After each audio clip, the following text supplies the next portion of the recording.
नमस्कार दोस्तों, आपका स्वागत है इतिहास की बातें पॉडकास्ट में। और मैं हूं आपका मित्र और मार्गदर्शक डॉक्टर सुरेंद्र। दोस्तों, ये है एपिसोड नंबर 36।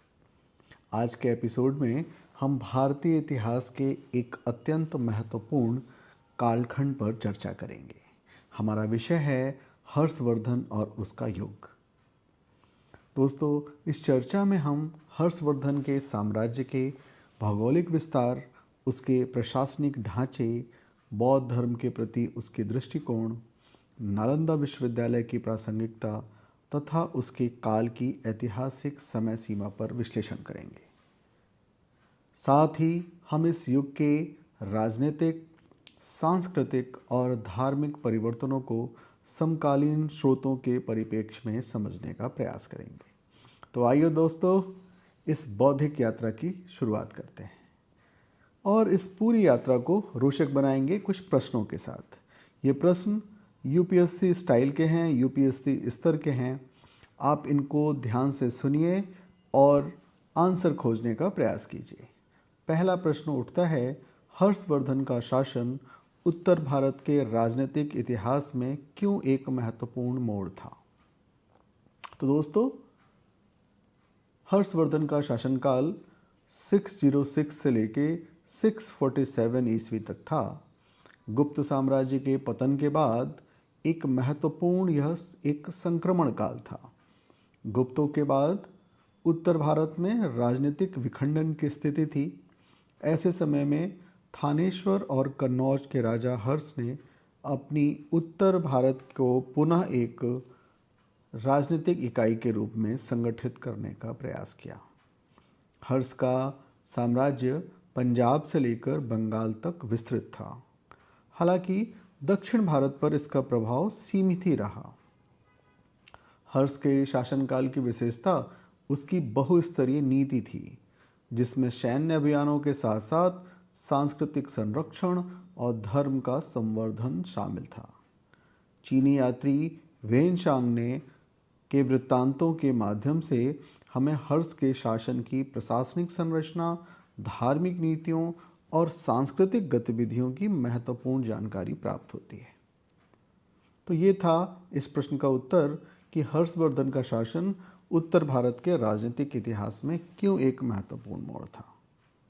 दोस्तों, अगले प्रश्न पर विचार करते हैं और प्रश्न है, हर्षवर्धन की प्रशासनिक नीति में कौन कौन से तत्व उसे एक सुदृढ़ शासक सिद्ध करते हैं?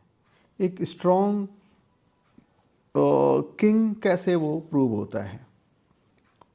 तो हर्षवर्धन का प्रशासनिक ढांचा एक केंद्रीकृत राजशाही पर आधारित था।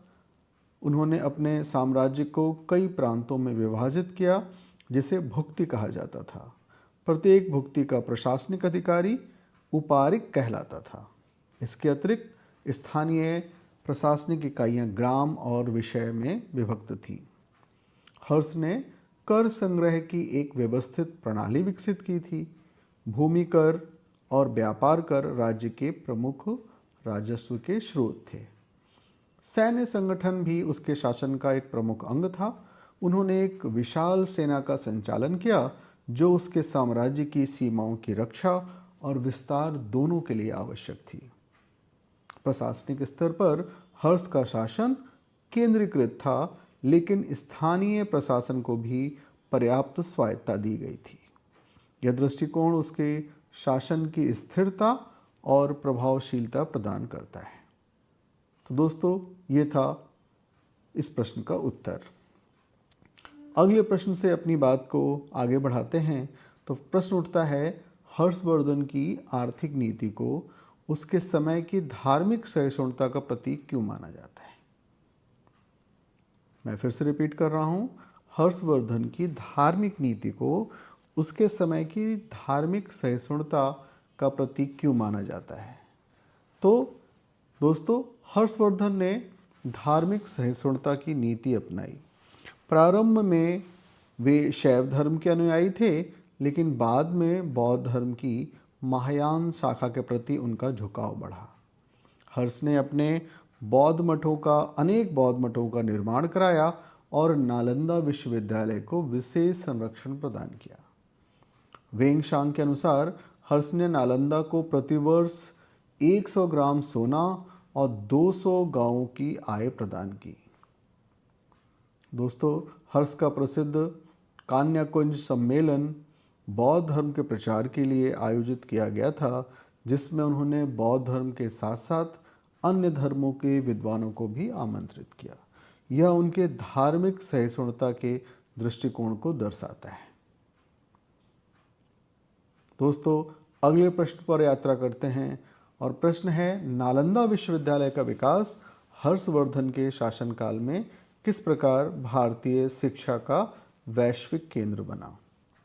तो दोस्तों, नालंदा विश्वविद्यालय का उल्लेख किए बिना हर्ष के काल की चर्चा तो अधूरी है। यह प्राचीन भारत का सबसे प्रतिष्ठित शिक्षण संस्थान था। इस विश्वविद्यालय में दर्शन शास्त्र, व्याकरण, चिकित्सा, गणित और खगोल विज्ञान जैसे अनेक विषय पढ़ाए जाते थे। वेंशांग स्वयं नालंदा के छात्र थे और उन्होंने वहाँ के उच्च शिक्षा की बहुत प्रशंसा की है। नालंदा के संरक्षण से हर्ष ने बौद्ध शिक्षा को न केवल भारत में बल्कि दक्षिण पूर्व एशिया में भी फैलाने में महत्वपूर्ण भूमिका निभाई। इस संस्थान में लगभग 10,000 छात्र और 2,000 शिक्षक थे। हर्ष के शासन में यह विश्वविद्यालय ज्ञान का एक वैश्विक केंद्र बन गया था। तो दोस्तों, आपने देखा कि हर्ष का शासनकाल विविध रूपों से, जिसके अंदर प्रशासन, जिसमें अर्थव्यवस्था के अतिरिक्त धार्मिक नीति और विश्वविद्यालय, खासतौर पर नालंदा विश्वविद्यालय और शिक्षा के केंद्र के तौर पर आपने इसकी व्याख्या देखी। दोस्तों, अंत में हम आते हैं और बात करते हैं हर्षवर्धन के शासन की ऐतिहासिक समय सीमा क्या है और यह भारतीय इतिहास में क्यों महत्वपूर्ण है। तो दोस्तों, हर्ष का शासनकाल भारतीय इतिहास में एक महत्वपूर्ण चरण को दर्शाता है। उसके शासन के प्रमुख कालक्रम को निम्नलिखित रूप में संक्षेपित किया जा सकता है। पहला, 606 ईस्वी, हर्ष ने अपने भाई राज्यवर्धन की हत्या के बाद थानेश्वर की गद्दी संभाली। 612 ईस्वी, जिसमें हर्ष ने कन्नौज पर अधिकार कर अपनी नई राजधानी स्थापित की।